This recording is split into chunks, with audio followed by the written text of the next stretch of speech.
Hi friends, good morning, welcome to XMB। I hope आप सब अच्छे हैं and you are preparing well for examination. शुरू करते हैं आज का हमारा करंट अफेयर जो कि है 30 April and 1 May. Since this is the current affair from the weekend, so ये संडे एंड आज का न्यूज़ है, right. So yesterday was 30 April, today is 1 May 2023। शुरू करते हैं सबसे पहला न्यूज़ वीकेंड का, वो है G7 agrees on risk based artificial intelligence regulations. तो देखो, ये जो G7 कंट्रीज है, राइट, ये देश के मतलब बहुत ही पावरफुल, मतलब पूरे दुनिया के बहुत ही पावरफुल 7 कंट्रीज हैं। तो इन्होंने risk based artificial intelligence regulation की बात की है, क्योंकि देखो इसमें एक मेजर प्लेयर है इटली। इटली ने जब चैट जीटीपी लॉन्च हुआ था तब इटली ने उसको बैन कर रखा था, बिकॉज दे थॉट कि चैट जीटीपी के पास प्राइवेट या पर्सनल इंफॉर्मेशन का भी एक्सेस है। So unless that was being tested, वो इटली में बैन था। अभी हाल ही में कुछ दिनों में चैट जीटीपी का फिर से यूजेज इटली में शुरू हुआ है। But the biggest challenge here is कि आर्टिफिशियल इंटेलिजेंस टूल के पास ये लैंग्वेज मॉडल तो आ गया है, बट द फियर इज कि लोगों का जो इंफॉर्मेशन इंटरनेट में अवेलेबल है, but that is not easily accessible. मतलब आप अगर किसी का पर्सनल इंफॉर्मेशन ढूंढना चाहो, if you know the way you can find, but if you do not know the way it would be very very tough to find, right. बहुत ही tough हो जाता है। जैसे एक सिंपल से एग्जांपल देता हूं, जो हमारे इंडिया का आयुष्मान कार्ड का जो वेबसाइट है, वो बड़ा सिंपल वेबसाइट है। उस वेबसाइट में आप अपना मोबाइल नंबर देके लॉगिन करो और कोई भी जिला, कोई भी डिस्ट्रिक्ट में डिस्ट्रिक्ट का आप सर्च कर सकते हो, जहां पे लोगों का नाम, मोबाइल नंबर, एड्रेस सब दिख जाएगा। इंडिया में आप ये काम आसानी से कर सकते हो, लेकिन बात है कि इसको आपको पता होना चाहिए। और बीच में गेट क्या है? गेट है आपका mobile number and the OTP। Unless you give that it won't show, but the आप जब दे दोगे तो ये पता चल जाएगा। तो सोचो कि ऐसे AI टूल के लिए ये छोटा सा गेट को तोड़ना कितना आसान है। मतलब एक mobile number and A OTP, चाहे तो कर सकते हैं। उसके बाद ये पूरा डेटा का एक्सेस मिल जाएगा। आप किसी को भी सवाल पूछो, मतलब ऐसे टूल को आप सवाल पूछो, वो सवाल टूल का जवाब, मतलब टूल आपको वो जवाब देने लगेगा। So this is the challenge. मैंने एक एग्जाम्पल से आपको समझाया। The disclaimer here is please do not try to do such thing, right, that would not be the right thing to do. हाँ, अगर आपका आयुष्मान कार्ड आपको चेक करना है तो आप अपने जिला, आप अपने जो भी एड्रेस डाल के आप अपना चेक कर सकते हो, but don't try to do for any other, right.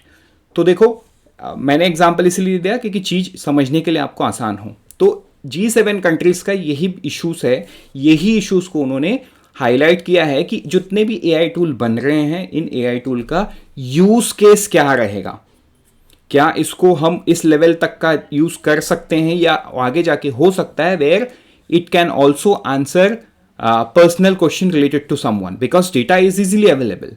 हमारा सोशल मीडिया प्रेजेंस, हमारा online activity, right, everything is present and it is very easy for a language model AI tool जैसे कि चैट GTP है, वो पूरे चीज को collect करके समझ के आपको एक कॉम्प्रिहेंसिव पूरा डिटेल बना के दे कि यूजर कितने बजे, मतलब एक आदमी कितने बजे उठ रहा है, राइट, उसके बाद क्या सोशल मीडिया एक्टिविटीज है। So based on that it can also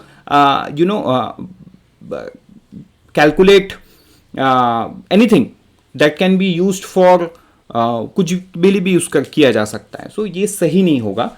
that is why G7 nation ने एग्री ये किया है। तो देखो, ये जो इनिशिएटिव है ये जो यूरोपियन कमीशन से ही गया है, और Italy being the major player here, right. तो उनका कहना, G7 का कहना ऐसा है कि इसको रोकेंगे नहीं, लेकिन रिस्क बेस्ड AI रेगुलेशन लगाएंगे। सो मे बी आफ्टर G7 ये पूरे दुनिया में धीरे धीरे पेनिट्रेट करे, बट हियर ये कहां पे हुआ? ये तो सिर्फ अभी G7 में हुआ। तो देखो, Japan being one of the prominent member, ये जो मीटिंग है ये भी जापान में हुआ था। आई होप ये आपको क्लियर हो गया। बढ़ते हैं आगे नेक्स्ट न्यूज़ में, वो है FAME subsidy saga, Ola to repay customers for separately billed charges.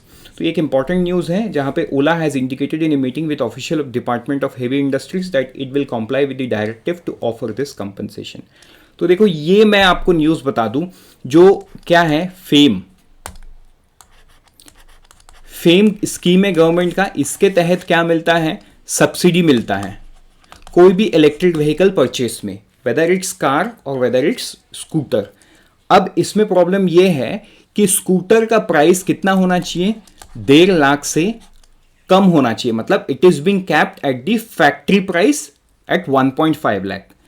तो जितने भी स्कूटर मैन्युफैक्चरर ये करते क्या है, स्कूटर का चार्ज अलग रखते हैं और चार्जर का अलग से बिल करते, क्योंकि अगर स्कूटर और चार्जर को एक साथ बिल किए तो जो प्राइस है 1.5 लाख को क्रॉस करेगा।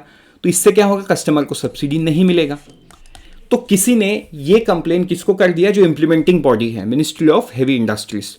तो उसके बाद ओला बीइंग दी प्रोमिनेंट प्लेयर, ये ओला वालों को बुलाया गया वहां पे, उनके बीच में मीटिंग हुआ। देन ओला ने ये बोला कि ठीक है, हम इसको सिमिलर बिल में इंक्लूड करेंगे, because this is not right कि देखो स्कूटर तो तभी चलेगा जब चार्ज होगा, और चार्ज तभी होगा जब कस्टमर को चार्जर मिलेगा। एज सिंपल, ये तो घर के चार्जर से डायरेक्ट नहीं होता है ना, ये चार्जर अलग ही होता है। हाँ, बिजली वो अलग बात है, लेकिन जो चार्जर कंपोनेंट है ये तो ज़रूरी है, it is a part of the scooter. तो मिनिस्ट्री ऑफ हेवी इंडस्ट्रीज का यही कहना है कि स्कूटर का जो बिल है उसी बिल में आपको इसको इंक्लूड करना होगा। तो ये बात उन्होंने सिर्फ ओला को कहा है। अभी ओला वाले इसको साथ में बिल करने वाले, बट आने वाले दिनों में ऐसा हो सकता है कि जो दूसरे प्लेयर है, लाइक से टीवीएस है, उसके बाद एथर मोटर्स हैं, ये सारे लोग क्या करेंगे, ये सिमिलर सूट फॉलो करेंगे। सो इससे कस्टमर्स को भी क्या फायदा होगा कि दी मैन्युफैक्चरर का जो कॉस्ट है वो शायद थोड़ा सा एब्जॉर्ब करें एंड प्राइस 1.5 लाख से नीचे ही रखे, क्योंकि प्राइस को अगर 1.5 लाख से ऊपर रखेंगे तो फेम 2 का सब्सिडी लोगों तक नहीं पहुंचेगा, राइट। तो जितने फास्ट पेज से ये जो एडॉप्शन हो रहा है ईवीज का, वो नहीं होगा, राइट। तो ये चेंजेस हुआ है। आप बताइए इस पर कुछ भी डाउट है तो we can obviously discuss, but I don't think there should be any doubt. बढ़ते हैं आगे नेक्स्ट न्यूज़ में, वो है इस्मा रो, EU banks likely to turn Indian entities into subsidiaries. तो देखो इसका, फिर मैं ये न्यूज़ को बताने से पहले मैं आपको एक बैकग्राउंड दे दूँ। तो यूरोपियन यूनियन है, राइट, यूरोपियन यूनियन का जो सिक्योरिटी मार्केट एसोसिएशन है, रेगुलेटर्स बेसिकली, वो है ESMA, European security market authority, ठीक है। तो देखो इन्होंने अक्टूबर से कुछ महीने पहले आरबीआई को बोला था कि हम सीसीआईएल को, जो clearing corporation of India limited है, उसको ऑडिट करना चाहते हैं। अब सीसीआईएल कौन है, CCIL is the clearing house regulated by RBI. तो ये आरबीआई ने क्या कर दिया, मना कर दिया, राइट। तो उसके बाद क्या हुआ, एस्मा को ये बताया गया, एस्मा ने सीसीआईएल को डिरिकॉग्नाइज कर दिया। तो जिससे क्या होगा, जो भी रेगुलेटेड बॉडी है by ESMA in the home country, क्योंकि देखो इंडिया में कोई बैंक फंक्शन कर रहा है तो obviously ESMA has no role to play. क्यों, क्योंकि Indian regulators has been regulating the entire space, but इनके जो होम रेगुलेटर्स है उनको तो उनका रूल्स भी मानना पड़ेगा। तो एस्मा ने उनको रिकॉग्नाइज कर दिया, उनको टाइम दिया कि आप, I think the time was April 30, right. तो अप्रैल 30 तक उन्हें अपना बिजनेस को शिफ्ट करना था। तो बैंकों ने एस्मा से क्या बोला कि हमें टाइम चाहिए, हमें 2 साल का और टाइम दीजिए। तो एस्मा ने उसके regarding then they have said कि हम टाइम नहीं दे सकते, but when you do the transaction will charge a penalty, very small penalty. So that is also not right कि हर ट्रांजैक्शन पे उनको पेनल्टी पे करना पड़े। तो अभी क्या कर दिया, अभी the only solution is to form the subsidiary. तो European banks likely to turn Indian entities into subsidiaries, because इससे क्या होगा, वो एंटिटी इंडियन बन जाएगा। अब इंडियन बन जाएगा तो यूरोपियन रेगुलेटर जो है एस्मा, वो कुछ नहीं बोल सकता किसी को। क्यों, एक सिंपल सा बात, आज मान के चलो जो सिटी बैंक है, तो सिटी बैंक का जो पेरेंट रेगुलेटर है होम कंट्री में, इट विल हैव ए से।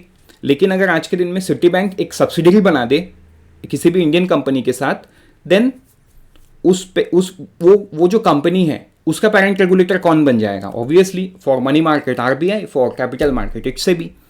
सो ये डिफरेंस क्रिएट हो जाएगा after this subsidiary.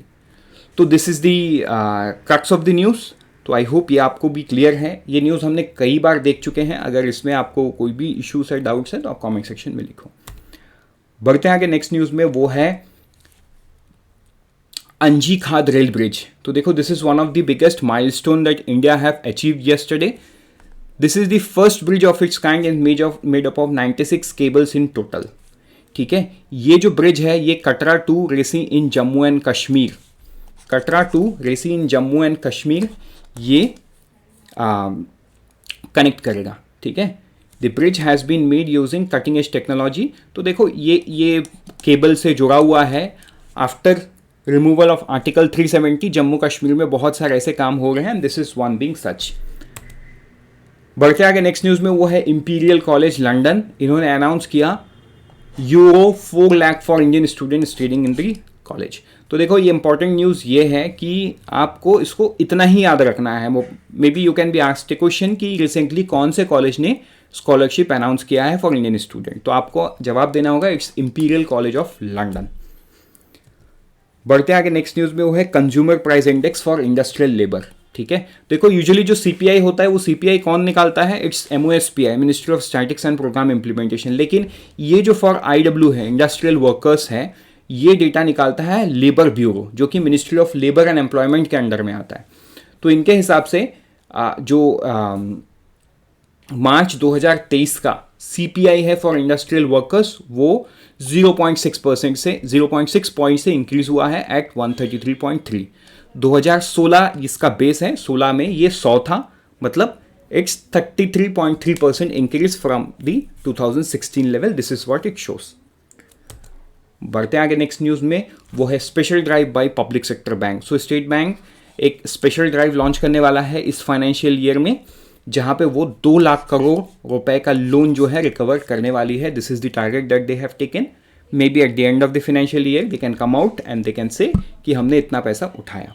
So special drive से कुछ पैसा तो रिटर्न आएगा ही, तो the target is ₹2 lakh crore. With this, we are done for the day. Let's meet tomorrow morning once again. Till then, unfold your potential. All the best for all the exams that you're preparing. And always remember, IXMB helps you prepare 50% faster.